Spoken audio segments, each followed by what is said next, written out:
ગુજરાત વિધાનસભાનું 3 દિવસીય સત્ર ચાલી રહ્યું છે ત્યારે આજરોજ ચોમાસા સત્રનો આ બીજો દિવસ છે। ગઈકાલ પહેલા દિવસે અંધશ્રદ્ધા વિરોધી બિલ સર્વસહમતિથી પાસ થયું ત્યારે આજરોજ ગૃહમાં 2 સુધારા વિધેયક રજૂ કરવામાં આવનાર છે, જેમાં ગુજરાત માલ અને સેવાવેરા સુધારા વિધેયક અને ગુજરાત નશાબંધી સુધારા વિધેયક રજૂ કરવામાં આવશે।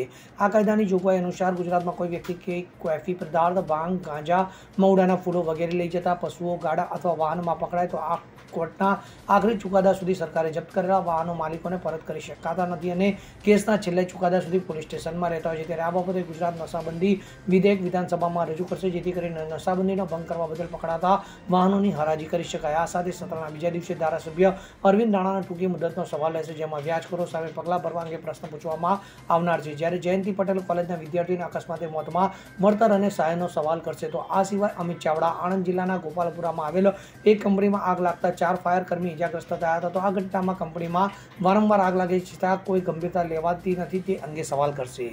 Bureau report CN24 news.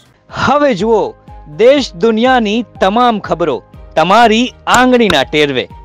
ઉઠાવો મોબાઈલ અને ગૂગલ પ્લે સ્ટોર પરથી ડાઉનલોડ કરો અમારી CN24 ન્યૂઝ મોબાઈલ એપ।